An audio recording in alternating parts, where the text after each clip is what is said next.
नमस्कार, good afternoon and hello students. आज हम कुछ वोकैबुलरी के वर्ड्स पर डिस्कस करेंगे। उनमें से फर्स्ट है लोगोफाइल। लोगोफाइल का मीनिंग है लवर ऑफ वर्ड्स और लैंग्वेज। जैसे कि सर आपको हमेशा वोकैबुलरी कराते हैं, तो वो अपने फ़ायदे के लिए तो करा नहीं रहे आपको वोकैबुलरी कि आप मेरे फ़ायदे के लिए मैं सीख रहा हूँ। उनको तो है ही, वो आपके लिए भी कराते हैं जिससे आपको न्यू वर्ड्स है आप उनको यूज़ करें। और जैसे कि आप बुक्स को फ्रेंड्स बनाते हैं, स्टडी करते हो, तो वर्ड्स को भी बनाए, ये भी एक स्टडी है।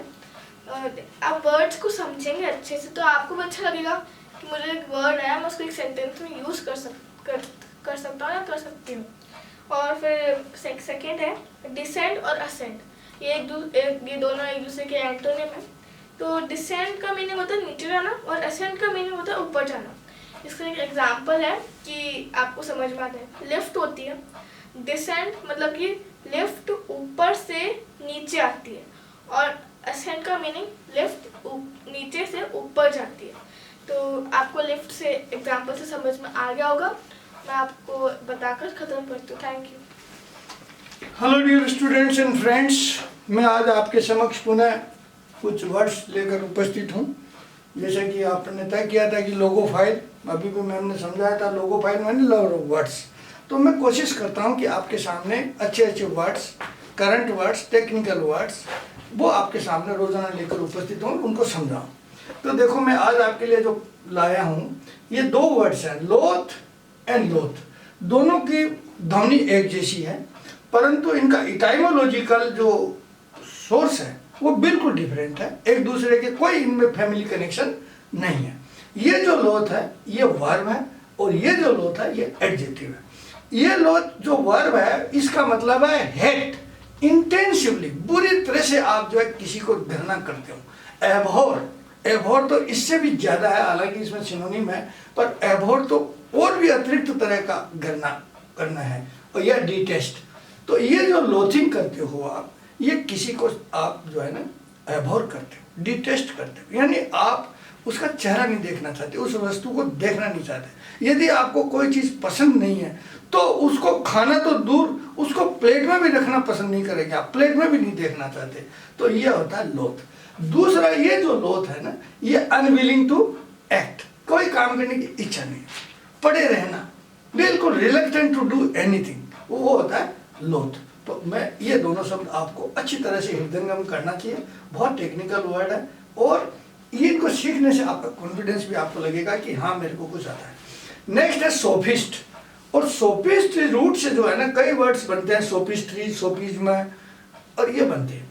तो सोफिस्ट होता क्या था कि क्लासिकल टाइम्स में सोफिस्ट लोग होते थे ना, वो घूमते फिरते थे, घूम घूम करके शिक्षा देते थे, और उनकी जो शिक्षा होती थी ना वो कोई लॉजिकल कंक्लूजन पर नहीं पहुंचती थी। बस जो अभी दिखता है एपरेंट सत्य है, उस सत्य को मान करके वो लोगों को पढ़ाते थे, कोई कंक्लूजन नहीं। अब उनको जैसे बताना है, लोगों को अच्छा पसंद आएगा कि सूरज जो है पृथ्वी के चक्कर लगाता है, तो वो वैसे ही पढ़ाते हैं कि सूरज पृथ्वी के चक्कर लगाता है, और लोगों को भी दिखता है कि हाँ सूरज पृथ्वी के चक्कर लगाता है। यानी उनका साइंटिफिक बेसिस नहीं होता था, टेक्निकल कोई कंक्लूजन पर नहीं होता था। तो ये 5वीं शताब्दी जो ईसा पूर्व है ना, इस प्रकार के लोग हुआ करते थे।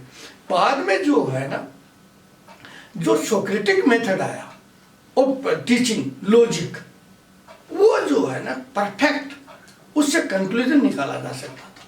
तो वैसा जो करते थे ना, इनसे अपोजिट, उनको हम बोलते थे फिलोसोफर। यानी वो ज्ञान की तह तक जाते थे, और फिर उससे जो फंडामेंटल कंक्लूजन निकलता था वो कंक्लूजन हमेशा के लिए सत्य रहता था।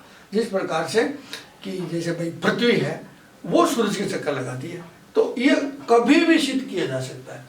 तो मैंने लिखा है अब दूसरा क्या है, deliberate invalid argument to seemingly convince but false logic, और प्लॉसिबल बट मिसलीडिंग आर्ग्यूमेंट। और ये इंजेन्युइटी से, इंजेन्युइटी मैंने दिमाग लगा के, इमेजिनेशन करके और तरीका निकाल करके लोगों के फिट बिठाते थे गले में, परंतु वो सही नहीं होता था, वो ऊपरी तौर पर दिखता था सही है। तो इस प्रकार की जो पढ़ाई कराते थे जो ईसा पूर्व में क्लासिकल टाइम्स में, उनको हम बोलते थे सोफिस्ट। और दूसरा सोफिस्ट क्या होता है कि आपके सामने ऐसी बोलेगा, मीठी मीठी बातें करेगा और आपको कन्विंस कर देगा। और आपको लगेगा कि ये सत्य बोल रहा है, तो वो सोफिस्ट्री है, वो सत्य नहीं है, वो एक तरह से अपना काम निकालने के लिए वो करते हैं।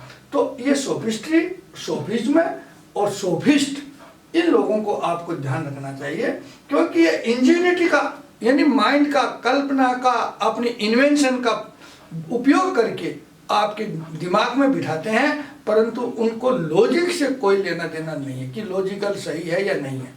नेट में तो उनके मतलब ये भी लिखा हुआ है कि वो इसलिए जानबूझ के, उनको खुद को ही पूरा ज्ञान नहीं था और फिर बाद में लोग थोड़ा बहुत और ज्ञानवान हो जाते तो पुनः उनके पास आते। तो इस प्रकार से एक साइकिल चलता रहता था और उनकी इनकम होती रहती थी और वो पेरिपेटेटिक थे। पेरिपेटेटिक मैंने घूम घूम करके पढ़ाते थे। तो इनका जो एंटोनिम है, जब सोक्रेटिस के बाद में चला, वो फिलोसोफर चला, वो ज्ञान जो है उसकी मजबूत फाउंडेशन पर वो खड़ा होता था। ये अब स्पीशीज का मतलब भी वही है कि अपेरेंटली करेक्ट, दिखावे के लिए तो सत्य है और true, but not actually correct, ये रॉन्ग और फॉल्स, स्पीशीज आर्ग्यूमेंट। तो कई बार हम देखते हैं कि लगता तो सही है, ये व्यक्ति सही कह रहा है और कह रहा है, आपको बिल्कुल एकदम इमीडिएटली तो सही लगता है, वो स्पीशीज आर्ग्यूमेंट है, वो दिखावे के लिए सही है, वो सही वास्तव में नहीं है, उसकी फाउंडेशन भी सही नहीं है ना? तो ये स्पीशीज अपन ज्यादातर बोलते हैं स्पीशीज आर्ग्यूमेंट, स्पीशीज एक्सप्लेनेशन, खाली एक मौके विशेष के लिए वो उसको करते हैं, बाकी वो सत्य नहीं होता है, ट्रू नहीं होता है, फॉल्स होता है, एक बनावटी जो आर्गुमेंट होता है उसको स्पीशीज बोलते हैं। अब है रिगर्जिटेट। रिगर्जिटेट बहुत शानदार शब्द है, इसको प्रत्येक को समझना चाहिए। देखो चिड़िया है, अपने छोटे बच्चों के लिए खाना लाती है, अपने चोंच में डाल के उसको थोड़ा सा चिगल करके, थोड़ा पचा करके और ला करके अपने छोटे छोटे नन्हे बच्चों को उसके मुंह में डालती है। तो अध पका हुआ खाना, अध पचा हुआ खाना जो वापस मुंह में से निकाला जाए उसको हम बोलते हैं रिगर्जिटेट। अब आप देखिए कई जानवर होते हैं ना, वो अध पका पहले अपने पेट में डाल लेते हैं, फिर उसको बाहर निकालते हैं, फिर उसको वापस उसको क्रश करके, पीस करके फिर उसको पेट में डालते हैं, तो वो होता है रिगर्जिटेट। तो इस प्रकार से चिड़ियाएं तो करती हैं, आपने देखा है, परंतु आपने देखा होगा कि मेडिसिन में भी होता है।